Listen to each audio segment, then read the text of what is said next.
Reporter breaking. സംസ്ഥാനത്ത് KSRTC ബസ്സുകളിൽ പകുതിയും നിരത്തിലോടുന്നത് ഇൻഷുറൻസ് പരിരക്ഷയില്ലാതെ. 1902 KSRTC ബസ്സുകൾ ഓടുന്നത് തേർഡ് പാർട്ടി ഇൻഷുറൻസിലാണ്. KSRTC ഇടിച്ചുണ്ടാകുന്ന അപകടങ്ങളിൽ നഷ്ടപരിഹാര തുക നൽകാൻ ഉപയോഗിക്കുന്നത് വാഹനം ഓടിക്കിട്ടുന്ന വരുമാനമാണ്. ഇതുവഴി KSRTCക്ക് ലക്ഷങ്ങളാണ് നഷ്ടം. KSRTCയിൽ സംഭവിക്കുന്നതെന്ത്? ഇൻഷുറൻസ് ഇല്ലാത്ത പോക്കിൽ കാശ് പോകുന്നത് വരുമാനത്തിൽ നിന്നു. വകുപ്പ് നന്നാക്കാൻ ഉദ്ദേശ്യമില്ലേ മന്ത്രിക്ക്?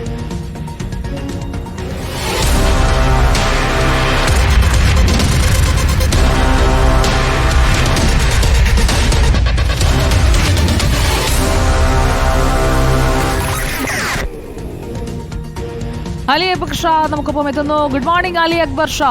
KSRTCയിൽ സംഭവിക്കുന്നത് എന്താണ്? കട്ടപ്പുറത്താകുമ്പോൾ അതേക്കുറിച്ച് നമ്മൾ പറയും. ഇവിടെ ഇപ്പോൾ വാഹനങ്ങൾ ഇടിക്കുമ്പോൾ അങ്ങനെ ഉണ്ടാകുന്ന നഷ്ടപരിഹാരം നൽകാനുള്ള തുക പോലും ഓടിച്ചു കിട്ടണം എന്നുള്ളതാണ്. ഇൻഷുറൻസ് ഇല്ലാതെ ഓടുന്ന വാഹനങ്ങൾ, അതിന്റെ കണക്കെടുത്ത് നോക്കുമ്പോൾ വലിയ കണക്കാണല്ലോ Ali. Very good morning Sujaya. തീർച്ചയായും അതീവ ഗുരുതരമായ വിവരമാണ് KSRTC ബസ്സുകളുടെ ഇൻഷുറൻസ് തുകയുമായി ബന്ധപ്പെട്ട് വിവരാവകാശ നിയമപ്രകാരം ലഭിക്കുന്നത്. സംസ്ഥാനത്തെ ആകെ KSRTC ബസ്സുകളിൽ പകുതി ബസ്സുകൾക്ക് പോലും ഇൻഷുറൻസ് ഇല്ല എന്നത് അതീവ ഗുരുതരമാണ്, ഞെട്ടിക്കുന്ന വിവരമാണ്. 5523 KSRTC ബസ്സുകളാണ് നിലവിൽ സംസ്ഥാനത്ത് ഓടുന്നത്. ഇതിൽ 1902 KSRTC ബസ്സുകൾക്കും അതുപോലെ ആകെയുള്ള 444 K-Swift ബസ്സുകൾക്കും മാത്രമാണ് സംസ്ഥാനത്ത് ഇൻഷുറൻസ് ഉള്ളത്.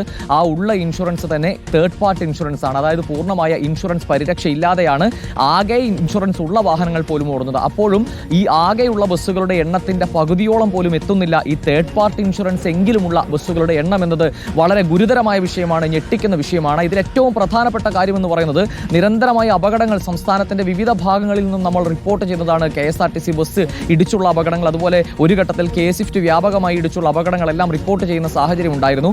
ഇത്തരത്തിൽ അപകടത്തിൽപ്പെടുന്ന ആളുകൾക്ക്, മരണപ്പെടുന്ന ആളുകൾക്കെല്ലാം നഷ്ടപരിഹാര തുക നൽകണമെങ്കിൽ സ്വാഭാവികമായും ട്രിബ്യൂണലുകൾ വിധിക്കുന്ന, അവാർഡ് ചെയ്യുന്ന തുകയുടെ അടിസ്ഥാനത്തിലാണ് അത്തരത്തിലുള്ള നഷ്ടപരിഹാര തുക നൽകുന്നത്. ആ തുക നൽകേണ്ടി വരുന്നത് കോർപ്പറേഷനാണ്. ഈ വാഹനം ഓടിക്കിട്ടുന്ന, അതായത് KSRTC ഓടിക്കിട്ടുന്ന വരുമാനത്തിൽ നിന്ന് വേണം ഇത്തരത്തിലുള്ള നഷ്ടപരിഹാര തുക നൽകാനെന്നാണ് വിവരാവകാശ നിയമപ്രകാരം ലഭിക്കുന്ന മറുപടിയിൽ നിന്നും മനസ്സിലാക്കുന്നത്. എന്നാൽ അതിൽ ഒരു ചോദ്യം, അതിനുള്ള ഉത്തരം വ്യക്തമായി വിവരാവകാശ നിയമപ്രകാരം ലഭിക്കുന്നുമില്ല എന്നുള്ളതും വളരെ പ്രധാനപ്പെട്ട കാര്യമാണ്. അതായത് കഴിഞ്ഞ വർഷങ്ങളിൽ ഇത്തരത്തിലുണ്ടായ അപകടങ്ങളിൽ എത്ര രൂപ ഇത്തരത്തിൽ കോർപ്പറേഷന് നഷ്ടപരിഹാര തുകയായി നൽകി നഷ്ടം വന്നിട്ടുണ്ട് എന്ന ചോദ്യം, അതിന് വ്യക്തമായൊരു ഉത്തരവും ആ വിവരാവകാശ നിയമപ്രകാരമുള്ള അപേക്ഷയിൽ ലഭിച്ചിട്ടില്ല എന്നതും ഏറെ ഞെട്ടിക്കുന്ന വിവരമാണ്. എന്തായാലും ഏറ്റവും പ്രധാനപ്പെട്ട കാര്യം, വകുപ്പ് നന്നാക്കാൻ ഉദ്ദേശമില്ല എന്ന സുജയുടെ ചോദ്യം അത് തന്നെയാണ് നമുക്കും ഉന്നയിക്കാനുള്ളത്. അതായത് കൂപ്പുകുത്തി നഷ്ടത്തിൽ ഓടുന്നു എന്ന് പറയുന്ന ഒരു വകുപ്പിനെ ഒന്ന് പിടിച്ചു നിർത്തണമെങ്കിൽ ചെയ്യേണ്ട അടിസ്ഥാനപരമായ നടപടികളെങ്കിലും ചെയ്യാൻ ആ വകുപ്പ് തയ്യാറാകുന്നില്ല എന്നുള്ളത് വളരെ പ്രധാനപ്പെട്ട വിഷയം തന്നെയാണ്. സ്വാഭാവികമായും ഇൻഷുറൻസ് ഉണ്ട് എങ്കിൽ ഒരു അപകടം ഉണ്ടാകുമ്പോൾ ഇൻഷുറൻസ് ക്ലെയിമിലൂടെ ആ അപകടത്തിൽപ്പെടുന്നയാൾക്ക് അഥവാ മരണം സംഭവിക്കുകയാണെങ്കിൽ അവർക്ക് ഈ ഇൻഷുറൻസ് തുക ലഭിക്കുന്നതാണ്. പക്ഷേ വാഹനം ഇൻഷുറൻസ് ഇല്ലാതെ ഓടുന്ന ഈ സാഹചര്യത്തിൽ സ്വാഭാവികമായും ട്രിബ്യൂണലുകൾ വിധിക്കുന്ന ഈ നഷ്ടപരിഹാര തുക അത് കോർപ്പറേഷൻ നേരിട്ട് നൽകേണ്ട സാഹചര്യം വരുന്നുണ്ട്. എവിടെ നിന്ന് പിന്നെ ഈ വകുപ്പ് ലാഭത്തിലാക്കാൻ കഴിയും, അഥവാ ലാഭമില്ലെങ്കിൽ കൂടി നഷ്ടമില്ലാതെ ഓടിക്കാൻ കഴിയുമെന്ന ചോദ്യമാണ്